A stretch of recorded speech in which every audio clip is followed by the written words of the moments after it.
Praise the lord. దేవునికి స్తోత్రం. ఈనాటి వాక్య ధ్యానంలోకి వెళ్ళిపోదాం. అందరూ బాగున్నారా? దేవునికి స్తోత్రం. ఈనాటి వాక్య ధ్యానం కొరకే పరిశుద్ధ గ్రంథమైన బైబిల్ నుండి యెహోషువ గ్రంథం 6వ అధ్యాయం, యెహోషువ గ్రంథం 6వ అధ్యాయము 27వ వాక్యం.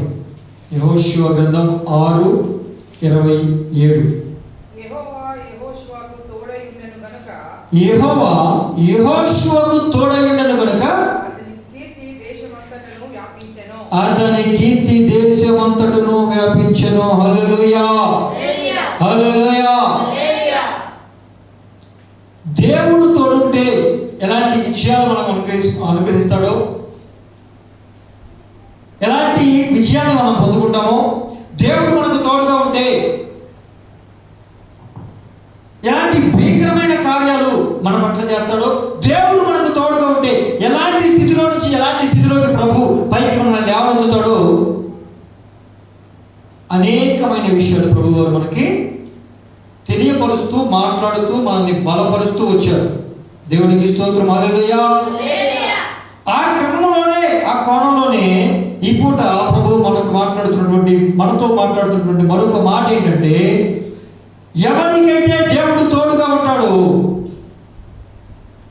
వాళ్ళ కీర్తి ప్రపంచమంతటా వ్యాపిస్తుంది. దేవునికి స్తోత్రం, హల్లెలూయా.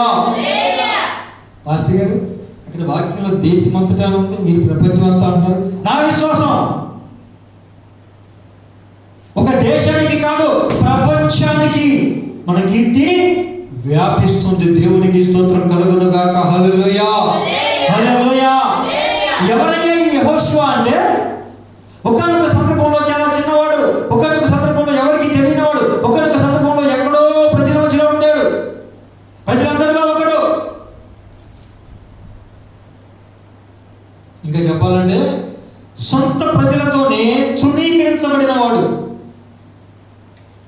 సొంత ప్రజలే అతని మీద కోపాన్ని చూపినవాడు. పాలు తేనెలు ప్రవహించే దేశంలో మనుషులు ఎలా ఉన్నారు, వాళ్ళు మనం స్వాధీనపరుచుకుంటామా లేదా అని వేగు చూసిరామని ఒక్కొక్క గోత్రానికి ఒక్కొక్కరిని ప్రభువారు పంపమంటే మనోడు కూడా సెలెక్ట్ అయ్యాడు. 12 గోత్రాలకి 12 మంది కదా, 12 మంది వెళ్ళారు, ఆ పట్టణాన్ని చూశారు, తిరిగి వచ్చారు. 10 మంది ఇచ్చిన రిపోర్ట్ ఏంటంటే, వాళ్ళు మామూలు కాదు, వాళ్ళు మనం గెలవలేము అంటే. ఇప్పుడు వీళ్ళు అన్నారు, ఎవరు? యెహోషువ, కాలేబులు అన్నారు, ఏం పర్వాలేదు, వాళ్ళ మీద జయాన్ని మనకి దేవుడు అనుగ్రహిస్తాడు, మనకి దేవుడు తోడుగా ఉన్నాడు, వాళ్ళని మనం జయించగలం, పాలు తేనెలు ప్రవహించే దేశంలో మనం ప్రవేశించి అక్కడ నివసించడానికి అవకాశం ఉంది అంటే. 10 మంది మాట చెల్లుద్దా, ఇద్దరు మాట చెల్లుద్దా చెప్పండి? దేవుడు నోరులే కదా, ఇచ్చడే కదమ్మా. మరి 10 మంది మాట చెల్లుద్దా, ఇద్దరు మాట చెల్లుద్దా? అంతేగా. అలాగే వాళ్ళ మాటే గెలిచింది. వాళ్ళు అంటారు, మమ్మల్ని చంపడానికి తీసుకెళ్తానంటారు కూడా. ఏం చెప్తున్నావు నువ్వు అంటే, ఈ 10 మంది పిచ్చోళ్ళా, మేము పిచ్చోడమా, మాకు తెలవదా గెలుస్తామో లేదో, అంత మాత్రం మాకు రిపోర్ట్ ఇవ్వడం తెలవదా, నీకు ఇద్దరికి తెలుసా రిపోర్ట్ ఇవ్వడం? రే, వీళ్ళిద్దరిని రాళ్ళతో కొట్టిండ్రా. ఎందుకు కొట్టాలంటా? వాళ్ళిద్దరిని రాళ్ళతో కొట్టమని చెప్తున్నాడు. అంటే రాళ్ళతో కొట్టి చంపేమని. వ్యభిచారం చేస్తే రాళ్ళతో కొట్టి చంపుతారు, అర్థమైందండి? అంటే వీళ్ళు దేవుడు కార్యం చేస్తాడు, దేవుడు మనకు తోడుగా ఉంటాడు అంటే వాళ్ళు రాళ్ళతో కొట్టమని చెప్తున్నారు. అంత కోపపడ్డారు, తృణీకరించబడ్డారా లేదా? విలువ లేని వాళ్ళ మాటకి విలువ ఉందా? యెహోషువ మాటకి విలువ ఉందా? చెప్పాలి మీరు. నేను అదే అంటే నా మొదటి నుంచి కూడా ప్రభు యొక్క విధానం అదే. ఎవరికైతే విలువ లేదో, నీ కుటుంబంలో నీకు విలువ ఉందా? నీ కుటుంబంలో నీకు విలువ ఉందా? మీ పెద్దలు కానీ, చిన్నాళ్ళు కానీ, వాళ్ళు ఇళ్ళు కానీ, బాబాయిలు కానీ, మీ కుటుంబం ఉంది కదా, ఆ కుటుంబంలో నీకు విలువ ఉన్న కుటుంబమా? తృణీకరించబడే కుటుంబమేగా. విలువ లేని వారికి విలువనిచ్చే దేవుడు నా దేవుడు. దేవునికి స్తోత్రం. హల్లెలూయా, హల్లెలూయా. ఇక్కడ కూడా అంతే. వాళ్ళందరూ అప్పుడు తృణీకరించారు. ఒకనొక సందర్భం వచ్చింది. ప్రభు అంటారు, మోషే ఇక నువ్వు వద్దు, నువ్వు వచ్చేసి అంటే ప్రభు కొండ మీద తీసుకెళ్ళాడు. ప్రభు వారు మోషేని, అదిగో ఆ కనిపించే దేశమే పాలు తేనెలు ప్రవహించే దేశం చూడు అన్నాడు. బాగుంది ప్రభు, వెళ్తా ప్రభు అంటే లేదు నువ్వు వెళ్ళవు అన్నాడు. ఇక్కడి నుంచి చూడలేదు ప్రభు, అక్కడికి వెళ్తాం కదా మాట్లాడదాం అన్నాడు. నువ్వు వెళ్ళవు, నువ్వు ఎక్కడ చనిపోతావు అంటే అప్పుడు మోషే ఏమన్నాడండి, అయ్యా నేను నీ యొద్దకు రావడానికి నాకు ఎలాంటి అభ్యంతరం లేదు, నాకు ఇంకా సంతోషమే. ఏడలో పడి నానా తిప్పలబడి ఇలా సనుగుళ్ళు ఇలా గొడుగుళ్ళు ఇలా తిరుగుబాట్లు ఇవన్నీ చూసే బదులు నీ దగ్గరికి వచ్చి సంతోషంగా ఆనందంగా ఉండడం నాకు చాలా ఇష్టం. కానీ నాయకుడు లేకపోతే వీళ్ళు గొర్రెలు చెదిరిపోయినట్టుగా చెదిరిపోతారు, కాపరి లేని గొర్రెల వల్ల చెదిరిపోతారు. కనుక వీళ్ళకు ఒక నాయకుడిని ఎవరినైనా పెట్టు, నేను వచ్చేస్తానంటే ఇప్పుడు ఎవరిని ఎన్నుకున్నాడంటే దేవుడు యెహోషువని ఎన్నుకున్నాడు. హల్లెలూయా, హల్లెలూయా. ఏమండి ఒక్కనొక సందర్భంలో, ఇప్పుడు ఈ సందర్భం అంటే ఎందుకు చెప్పొచ్చానంటే, ఆ సందర్భంలో యెహోషువ ఒక మాట చెబితే, యెహోషువ కాలేజీలో ఒక మాట చెబితే ఆ మాటని వీళ్ళందరూ అంగీకరించాల. అవునా? ఇశ్రాయేలు ప్రజలందరూ అంగీకరించాల. ఇప్పుడు దేవుడు ఎలాంటి స్థితిలోకి తీసుకెళ్ళి పెట్టాడంటే, ఏ మాట చెబితే ఏ వ్యక్తి వీళ్ళందరూ నిరాకరించారో అదే వ్యక్తి ఏ చెప్పినా చెయ్యడానికి తల వచ్చేలాగా చేశాడు. దేవునికి స్తోత్రం. హల్లెలూయా. ఏ మాటనైనా అంగీకరించేలాగా చేశాడు. దేవునికి స్తోత్రం. హల్లెలూయా, హల్లెలూయా. ఇప్పుడు అతని కీర్తి దేశమంతటా వ్యాపించింది. ఒకటి, రెండు, దేశాలంతటా వ్యాపించింది. రెండు, దేవునికి స్తోత్రం. ఎందుకని? దేవుడు అతనికి తోడుగా ఉన్న కారణం చేత ఎక్కడికి వెళ్ళినా జయమే. యెహోషువ ఎంతమంది రాజుల మీద జయాన్ని పొందాడండి తెలుసా? ఎంతమంది? అది గట్టిగా చెప్పాలి. ఎంతమంది? అది 31 రాజుల మీద జయాన్ని పొందాడు. అంటే 31 రాజ్యాల మీద జయాన్ని పొందాడు. దేవునికి స్తోత్రం. హల్లెలూయా. అది మామూలు విషయమా? ఆ ఎవడో అప్పుడెప్పుడో అలెగ్జాండర్ అనేవాడి కోసం ఇప్పుడు కూడా మాట్లాడుతున్నాం కదా మనం, అలెగ్జాండర్ ది గ్రేట్ అని. ఆడు మన భారతదేశం వచ్చాడుగా. భారతదేశం వస్తే ఏమైంది? ఎన్నో రాజ్యాలను జయించిన వాడు. అలెగ్జాండర్ దండెత్తి వస్తున్నాడు అంటే అవతల రాజ్యం వాళ్ళు వణికిపోయేవాడు. అలాంటి పరిస్థితుల్లో ఉన్నవాడిని ఒక చిన్న అల్పమైన జీవి వణికించింది, వెనక్కి తిరిగి వెళ్ళిపోయేలాగా చేసింది. ఏంటయ్యా అదంటే దోమ. ఏంటంటే మన ఇండియాలో ఒక దోమ ఉంటుంది, ఆడికి రోగం వచ్చింది, ఈ దండ పెట్ట వెళ్ళిపోదాం వెనక్కి తిప్పండి రథాలు అని చెప్పి వెళ్ళిపోయాడు. చచ్చిపోయాడు. ఆ దోమ కట్టుకు చచ్చిపోయాడు. అడిగి డెంగ్యూ వచ్చిందో ఏ మలేరియా వచ్చిందో తర్వాత చచ్చాడు. ఇప్పటికీ అలెగ్జాండర్ ది గ్రేట్ అని చెప్పుకున్నాం కదా. మరి అలాంటిది రాజ్యాలు కొట్టుకుంటూ అపజయాలు లేకుండా వచ్చేస్తుంటే అతని కీర్తి అన్ని దేశాల్లో వ్యాపించిందా లేదా? అలాగే దేవుడు ఎవరికి తోడుగా ఉంటాడో వాళ్ళ కీర్తి దేశమంతటా ప్రపంచమంతటా వ్యాపిస్తుంది. దేవునికి స్తోత్రం. హల్లెలూయా, హల్లెలూయా. మనకందరికీ తెలుసు యోసేపుకు దేవుడు తోడున్నాడుగా, ఉన్నాడుగా. దేవుడు తోడున్నవాటేగా ఆ స్థితిలోకి వెళ్ళాడు, ఆ స్థాయిలోకి వెళ్ళాడు. ప్రపంచ దేశాలన్నీ కూడా ఐగుప్తు దేశంలో యోసేపు ధాన్యాన్ని పంచుతున్నాడు, యోసేపు అన్నదాతగా ఉన్నాడు, యోసేపు అందరికి అన్నం పెట్టేవాళ్ళలాగా ఉన్నాడు. డబ్బులకే, కానీ డబ్బులకు కూడా ఆ రోజుల్లో దొరకట్లేదుగా. ఎక్కడ వేరే దేశంలో ఎక్కడ కరువు వచ్చింది, భయంకరమైన కరువు. దేశమంతటా ప్రపంచమంతటా యోసేపు ఖ్యాతి పొందడం లేదు. చెప్పాలి, పొందడం లేదా? దేని కారణం చేత? దేవుడు అతనికి తోడుగా ఉన్న కారణం చేత. రెండోదిగా దావీదు ఖ్యాతిని పొందడం లేదా? ఎందుకని? దేవుడు తోడుగా ఉన్న కారణం చేత. దావీదు సుబుద్ధి, సకల విషయాల్లో సుబుద్ధి కలిగి ఉన్న కారణం చేత దేవుడు అతనికి తోడుగా ఉండెను అని సౌలు గ్రహించి దావీదుకు భయపడ్డాడు. దేవునికి స్తోత్రం. హల్లెలూయా. దేవుడు దావీదుకు తోడుగా ఉన్న కారణం చేత జరిగిన విషయం ఏంటి? చిన్న రాజ్యాన్ని దేవుడు అప్పగిస్తే ఒక మహా సామ్రాజ్యంగా దాన్ని చేశాడు. అంటే రాజ్యాన్ని విస్తరింపజేశాడు. రాజ్యాన్ని విస్తరింపజేశాడు.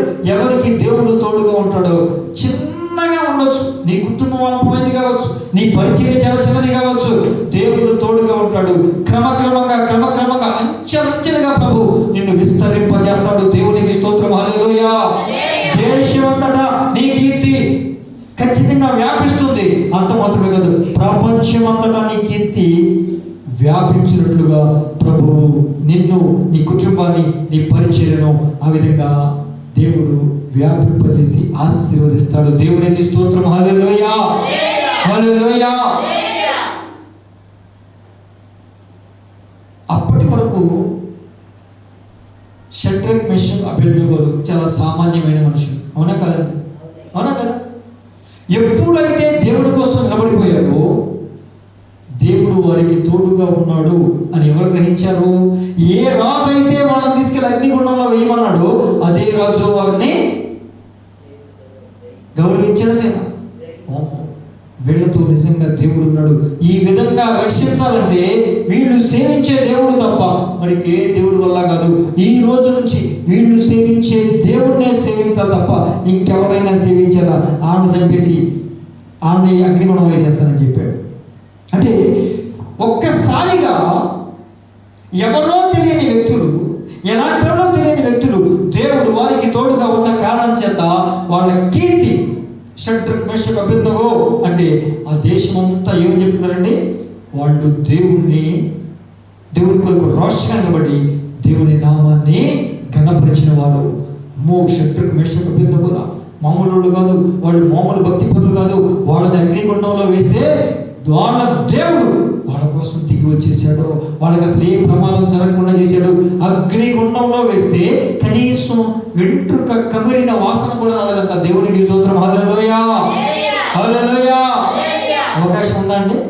అవకాశం ఉంటుందండి? అగ్నిగుండం లోపలికి వేసేస్తే అగ్నిగుండం వల్ల 7 రెట్లు పెంచి అని వాళ్ళ కీర్తి దేశ నలుమూలలా వ్యాపించింది. దానియేలు కూడా అంతేగా. సింహాల భూమి నుంచి బయటకు వచ్చినప్పుడు అతని కీర్తి మరింతగా వ్యాపించిందా లేదా? చెప్పండి, వ్యాపించిందా లేదా? దేవునికి స్తోత్రం. అబ్రహాముకు రాజులు కూడా భయపడేవాళ్ళు. అయ్యా నేను బానిసన్నయ్యా, మాకేమీ లేదయ్యా, కొంచెం మరి ఏదైనా చిన్న స్థలం ఇప్పించదయ్యా, నా భార్య చనిపోయింది, బాధ పెట్టుకుంటానంటే, బాబు నువ్వు మా మధ్యలో మహారాజువి. ఇంకొక రాజు అంటాడు, దేవుడు నీకు తోడుగా ఉండడం నాకు అర్థమైపోయింది, దయచేసి నువ్వు మా మీదకి ఎలాంటి గొడవకు రావద్దు, నీ పనులు చేసుకో, నీకేం ఆటంకం కలిగించు అని మరొక రాజు చెప్పాడు. ఇప్పుడు రాజులు సైతం భయపడడానికి కారణం ఒకే ఒకటి, ఏంటంటే దేవుడు తోడుగా ఉన్న కారణం. వాళ్ళ కీర్తి. అబ్రహాం పేరు చెప్తే అబ్రహాం తెలుసండి, అసలు ఎంత భక్తిపరుడు అంటే. వాళ్ళ దేవుడు మామూలు దేవుడు కాదండి. వాళ్ళు సేవించే దేవుడు మామూలు దేవుడు కాదు. కీర్తి వ్యాపించినట్లా కాదా? దేశ నలుమూలలా చెప్పుకున్నట్లా కాదా? చెప్పుకున్నాడు. ఇప్పుడు చెప్పబడినంత ఏంటి? ఎవరికి దేవుడు తోడుగా ఉంటాడో వాళ్ళ కీర్తి దేశ నలుమూలల, ప్రపంచము నలుమూలల వ్యాపిస్తుంది. నమ్ముతున్నారా? దేవునికి స్తోత్రం. ఇప్పుడు ఈ మాట ఎవరితో చెప్పారు? మాట్లాడు, మనకు ఏం చేస్తారు ముసలోడు గారు. యెహోవా యెహోషువతో చెప్పాడు, అవునా? అదే యెహోవా యెహోషువతో ఏం చెప్పాడు తెలుసా? నేను నీకు తోడుగా ఉన్నాను అన్నాడు. నేను నీకు తోడుగా ఉండను అన్నాడు. అంటే నేను నీకు తోడుగా ఉండి నీ కీర్తిని వ్యాపింపజేస్తాను అని చెప్పిన దేవుడే నేను నీకు తోడుగా ఉండను అన్నాడు. అంటే ఉండకూడని విషయాలు ఇవి ఉన్నాయనేగా, అవునా కదా? ఒకసారి ఆ వచనం చదవండి. అది యెహోషువ గ్రంథం 7వ అధ్యాయం 12వ వచనం. 7:12. కాబట్టి ఇశ్రాయేలీయులు శాపగ్రస్తులై తమ శత్రువుల ఎదుట నిలవలేక తమ శత్రువుల ఎదుట వెనుకకు తిరిగిరి. శాపగ్రస్తులైన వారు మీ మధ్య ఉండకుండా మీరు వారిని నిర్మూలన చేసితేనే తప్ప నేను మీకు తోడై ఉండను. హల్లెలూయా, హల్లెలూయా. ఇప్పుడు ఎప్పుడు దేవుడు తోడుగా ఉంటాడు? చాలా విషయాలు చెప్పుకున్నాం. పరిశుద్ధంగా జీవించడానికి ప్రయత్నం చేస్తే, పరిశుద్ధ జీవితాన్ని కలిగి ఉంటే యోసేపుకు దేవుడు తోడుగా ఉన్నాడు. యెహోవా యందు భయభక్తులు కలిగి ఉంటే దేవుడు తోడుగా ఉన్నాడు. ప్రతి విషయంలో సుబుద్ధి కలిగి ఉంటే దేవుడు తోడుగా ఉన్నాడు. దేవుని విషయాల్లో రోషం కలిగి చావడానికైనా సిద్ధపడితే దేవుడు తోడుగా ఉన్నాడని చెప్పుకున్నాం. దేవుడు చెప్పిన మార్గంలో వెళుతూ ఉంటే, దేవుడు ఉండమన్న చోట ఉండి, దేవుడు వెళ్ళమన్న ప్రాంతానికి వెళ్ళి, దేవుడు నడవమన్నట్లుగా నడిస్తే వాడికి దేవుడు తోడుగా ఉంటాడు అని చెప్పుకున్నాం. ఆ కోణంలో మరొక విషయం ఇక్కడ చేరింది. ఏంటయ్యా ఆ విషయం అంటే, మనలో కానీ మన కుటుంబంలో కానీ శాపగ్రస్తమైన విషయాలు ఉంటే దేవుడు వాళ్ళకి తోడుగా ఉన్నాడు. హల్లెలూయా, హల్లెలూయా. కనుక దేవుడు మనకి తోడుగా ఉండాలి అంటే, ఒకటి పరిశుద్ధ జీవితాన్ని కలిగి ఉండాలి. 2 దేవుని యందు భయభక్తులు కలిగి ఉండాలి. 3 సుబుద్ధి కలిగి అన్ని విషయాల్లో ప్రవర్తించాలి. 4 దేవుడు చెప్పినట్లుగా మనం చేయాలి. 5 మనలో శాపగ్రస్తమైన విషయాలు ఏవి కూడా ఉండకుండా జాగ్రత్తగా చూసుకోవాలి. శపితమైన విషయం ఉంటే దేవుడు మనకి తోడుగా ఉన్నాడు. ఇప్పుడు ఏం చేయమన్నాడు? ఆ శపితమైన విషయాన్ని తీసేసుకుంటేనే నేను మీకు తోడుగా ఉంటా, శపితమైన విషయాలు తీసుకోకపోతే నేను మీకు తోడుగా ఉండను అని కరాఖండిగా చెప్పాడా లేదా? ఇప్పుడు శపితమైన విషయాలు మనలో తీసేసుకోవాలి వద్దా? దేవుడు నిజంగా నీ కుటుంబాన్ని, యెహోషువను, ఎన్నిక లేని యెహోషువను పైకి లేవనెత్తినట్లుగా బానిసగా బ్రతుకుతున్నటువంటి యోసేపును దేశమంతటా కీర్తి వ్యాపించినట్లుగా చేసిన దేవుడు, ఏ దిక్కుతో ఎలా బ్రతకాలో అర్థం కానీ పెద్ద దిక్కును కోల్పోయి ఎవరు ఉన్నారు నాకు ఎవరు లేరు అనుకునే స్థితిలో అబ్రహాముని ఆశీర్వదించినట్లుగా దేవుడు నిన్ను, నీ కుటుంబాన్ని ఆశీర్వదించాలంటే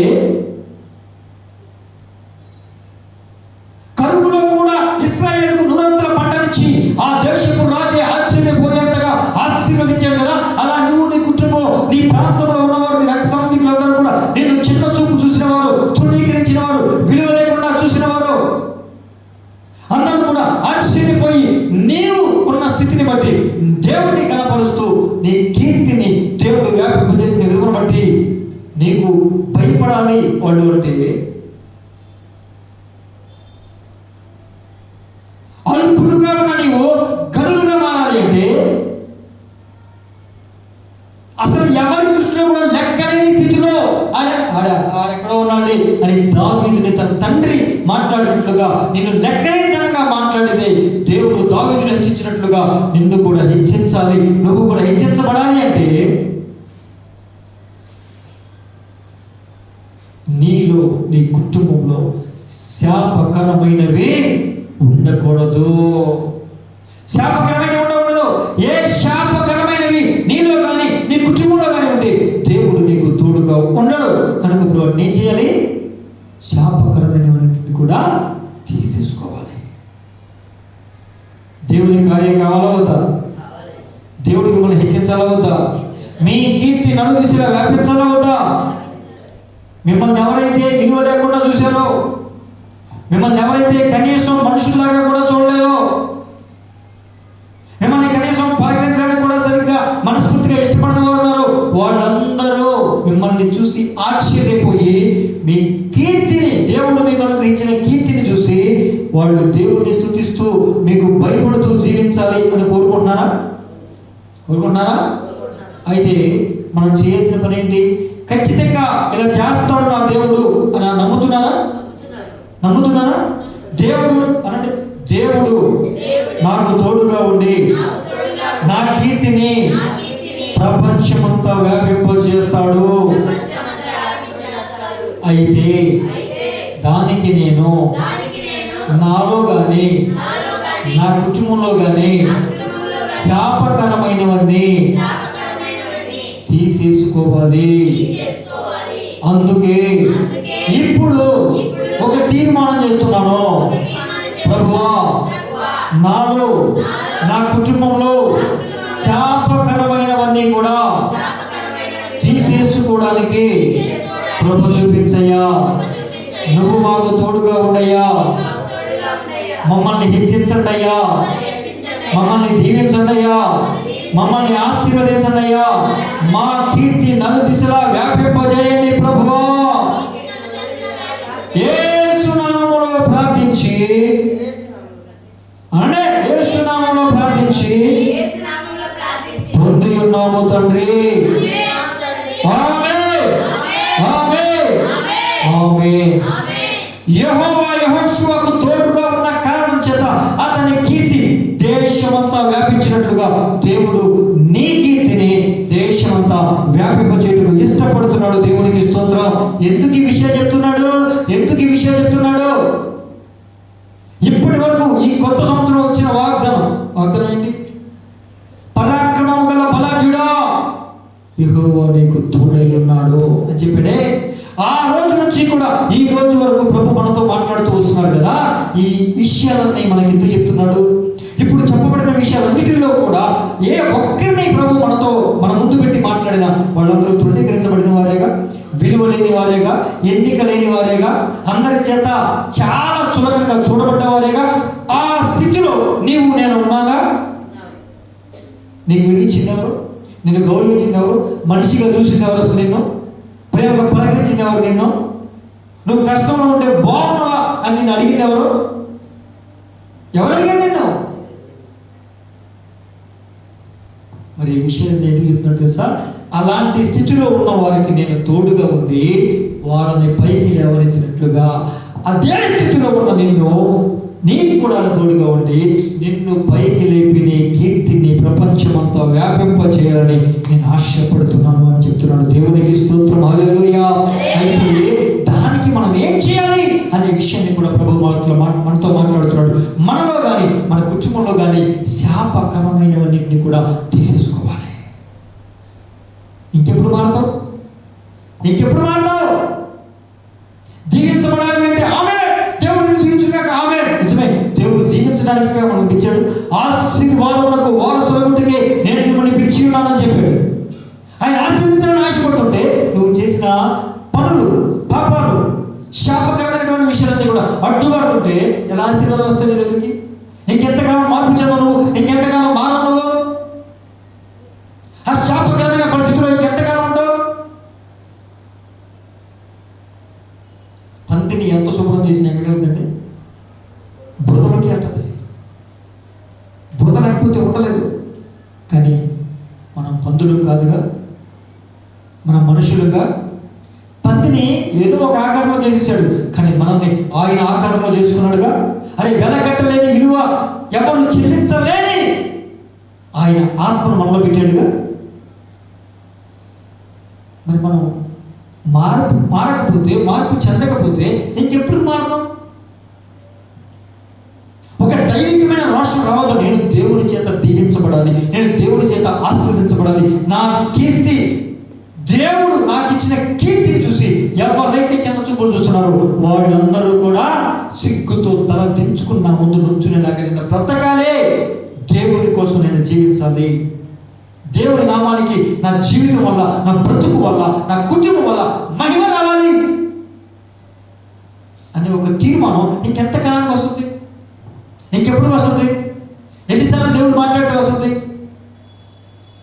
విన్నప్పుడు ఏదో ఆవేశంలో నిర్ణయం తీసుకుని బయటికి వెళ్ళిన తర్వాత వెంటనే దాన్ని వాక్యాన్ని విడిచిపెట్టేసి మరలా పంది బురదలోకి వెళ్ళినట్లుగా మనం కూడా ఆ లోకంలో, లోక సంబంధమైన విషయాల్లో, శరీర సంబంధమైన విషయాల్లో కలిసిపోతే ఏమి ప్రయోజనం?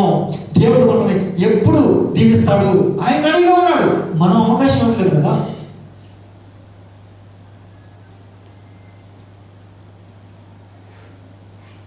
ఆయన మన కీర్తి దేశమంతా వ్యాపింపజేయాలని ఆశపడుతూ ఉన్నాడు. ప్రపంచమంతా వ్యాపింపజేయాలని ఆశపడుతూ ఉన్నాడు. నా బిడ్డల్ని నేను ఇలా కుడి చేతితో ఎత్తి పట్టుకుని ప్రపంచాన్ని రాజ్యానికి చూపబోతున్నాను. అసలు కుడి చేతిలోకి వస్తేగా మనం, ఆయన ఏమో నా దగ్గరికి వస్తే నా కుడి చేతితో పైకి లేవనెత్తి ప్రపంచానికి చూపించాలి, వాళ్ళని హెచ్చించాలి, దీవించాలి, ఆశీర్వదించాలి, అనేకులకు ఆశీర్వాదకరంగా మార్చాలని ఆయన చూస్తుంటే అసలు ఆయన చేతి దగ్గరికి వస్తేగా.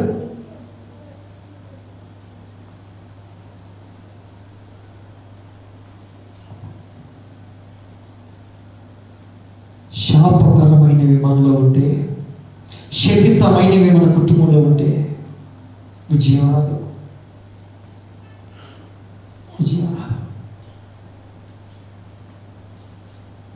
ఆకాను ఎరికో కోట గోడ కూల్చబడినప్పుడు ప్రభు చెప్పాడు, ఈ ఎరికో పట్టణంలో ఉన్నదంతా కూడా శపితమైంది, దానిలో ఏది కూడా మీరు తీసుకోవద్దు, మొత్తం కాల్చేయండి అన్నాడు. కాల్చి సంగతి వెళ్తుంటే మనడు ఒక గొడ్డ మొక్క, కొంచెం బంగారం, కొంచెం వెండి తీసుకొచ్చి, ఎవరికి తెలియకుండా తీసుకొచ్చి వాళ్ళ గుడారంలో గొయ్యి తొగి ఆ గోతులో కప్పెట్టి దాచిపెట్టాడు. శపితమైంది తెచ్చి లోపల పెట్టుకున్నాడు, ఎవరికి తెలియదులే అనుకున్నాడు. నిజంగానే ఇశ్రాయేలు ప్రజల్లో ఎవరికి తెలియలా, యెహోషువ కూడా తెలియదు. ఎవరి కాడు విజయాన్ని పొందాం, ఎరికో కోట కూడా కూల్చబడింది, ఆ పట్టణాన్ని మనం పట్టుకున్నాం, కాల్ చేసామనుకుంటున్నారు. కానీ వీడు శరీటికి తీసుకొచ్చి దాచేసే సంగతి ఎవరు చూడాలి, ఎవరికి తెలియలా. కానీ అన్నిటినీ చూసేవాడు, గమనిస్తున్నవాడు ఉన్నాడు లేదా, ఆయన చూశాడు. అది అయిన తర్వాత వేరే ఒక చిన్న పట్టణం మీదకి, హాయి అనే పట్టణం మీదకి యుద్ధానికి వెళ్ళారు. ఓడిపోయారు, కొంతమంది చచ్చిపోయారు, కొంతమంది పరిగెత్తుకుని వెనక్కి తిరిగి పారిపోయి వాళ్ళ ముందు మేము నిలబడలేకపోయాం.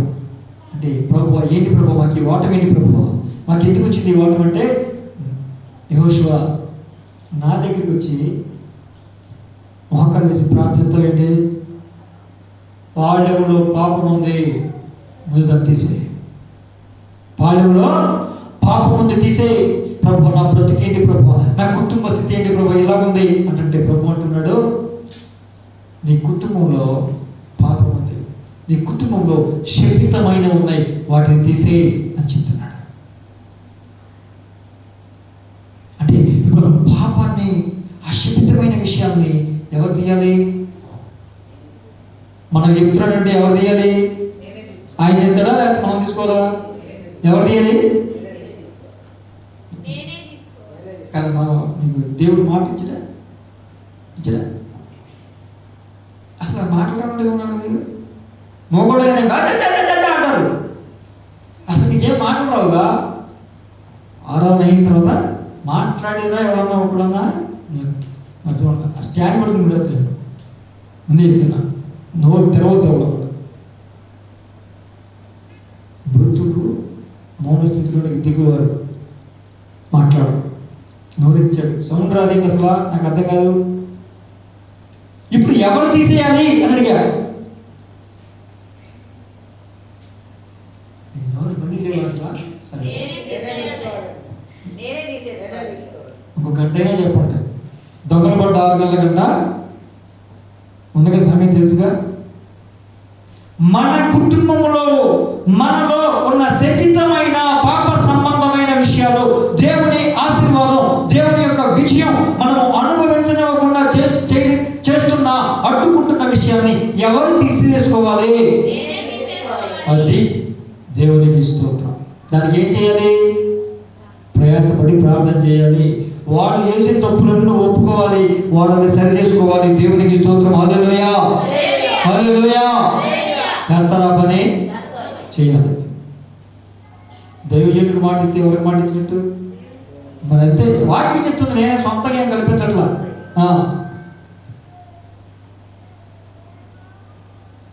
యెహోవా యందు భయభక్తులు కలిగిన వాడు తన సేవకుని మాట వింటాడు. అది కూడా ఉంది. మాకు మాట ఇస్తే ఆయనకి మాట ఇచ్చినట్టు, ఆయనకి భయపడితే మా మాట వినాలి. దేవునికి స్తోత్రం. కనుక మనము మన కుటుంబంలో దీవించబడాలి, ఆస్వాదించబడాలని ప్రభు కోరుకుంటూ ఉండగా, ఆ విధంగా మనలో మన కుటుంబంలో ఒకవేళ శపితకరమైనటువంటి విషయాలు ఏమైనా ఉంటే, పాప సంబంధమైన విషయాలు ఏమైనా ఉంటే, వాటికి మనమే బాధ్యత వహించి వాళ్ళ భారాన్ని మన మీద వేసుకుని, వాళ్ళ తప్పుల్ని, వాళ్ళ పాపాన్ని మనం ఒప్పుకొని వాటిని తీసేసుకుందాం. దేవుడు మనల్ని హెచ్చించి ఆశీర్వదించినట్లుగా, మన కీర్తిని దేశమంతా ప్రపంచమంతా వ్యాపించినట్లుగా మనం ఇప్పటి నుంచి ప్రయాసపడదాం. అటు రీతిగా ప్రభువు మనకు తోడుగా ఉండి